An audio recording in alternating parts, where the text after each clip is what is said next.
दोस्तों, उसे शौक था लग्जरी लाइफ जीने की। उसे शौक थी महंगे कपड़े पहनने और क्लबों में पार्टी करने की। इन सब के लिए उसने जमकर पैसे उड़ाए और अपने इस शौक में वो ऐसी धंसी कि धीरे धीरे उसके ऊपर 17 लाख रुपए का कर्ज हो गया। इस कर्ज को उतारने के लिए उसने रास्ता चुना जुर्म का और रियलिटी शो की एक जानी मानी स्टार ड्रग्स की तस्करी करने लगी। उसकी पोल उस वक्त खुली जब एयरपोर्ट पर उसे तकरीबन 1,50,00,000 रुपए की कीमत के 40 किलो गांजे के साथ पकड़ा गया। यह कहानी है नेटफ्लिक्स के reality show too hot to handle की स्टार ओल्गा बेडनार्स्का की, जिसे पिछले महीने 20 अक्टूबर को गिरफ्तार किया गया। ओल्गा अपने 2 सूटकेसों में थाईलैंड से 40 किलो गांजा छिपाकर ला रही थी। 27 साल की ओल्गा को मैनचेस्टर एयरपोर्ट पर कस्टम अधिकारियों ने रोका और जब उसके सूटकेसों की तलाशी हुई तो ड्रग्स की एक खेप मिली। शुरुआत में ओल्गा ने एक झूठी कहानी सुनाई। उसने बताया कि उसे टैक्स नाम के एक दोस्त ने ये बैग दिए थे और फ्लाइट का खर्चा भी उसी ने दिया।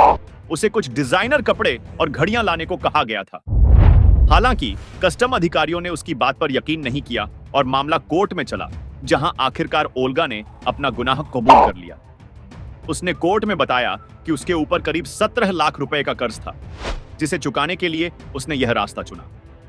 ओल्गा नेटफ्लिक्स के मशहूर show too hot to handle के सीजन 3 में नजर आई थी। ओल्गा ने कहा कि वह अपने लग्जरी लाइफस्टाइल को बनाए रखने के लिए कर्ज में डूब गई थी। इस कर्ज को चुकाने के लिए उसने यह गलत कदम उठाया। अदालत में सुनवाई के दौरान पता चला कि ओल्गा अपनी आमदनी से ज्यादा खर्च कर रही थी। अपने खर्चों को पूरा करने के लिए वह अपराध की ओर मुड़ गई। उन्हें 18 लाख रुपए के बदले कुछ डिजाइनर कपड़े लाने के लिए थाईलैंड जाने का ऑफर मिला। सारा खर्च टैक्स नाम के एक आदमी ने उठाया। 10 अक्टूबर को ओल्गा इसी टैक्स के एक साथी से मिली और उसे मुफ्त होटल में ठहराया गया। ओल्गा को खर्च के लिए अलग से रकम भी दी गई। इसके बाद उसने तस्करी के सामान के लिए 2 सूटकेस खरीदे। ओल्गा को कहा गया था कि वह डिजाइनर कपड़ों और घड़ियों को छिपाने के लिए कुछ और सामान भी रखे। इसके बाद उसे और कुछ नहीं करना था। 20 अक्टूबर को जब वह यूके लौटी तो बॉर्डर फोर्स के अधिकारियों ने ओल्गा को रोका। उसे सूटकेस खोलने के लिए कहा गया, लेकिन वह इन्हें खोल नहीं पा रही थी क्योंकि उसे कोड नहीं पता था। उसने दावा किया कि सूटकेस उसे एयरपोर्ट पर दिए गए थे।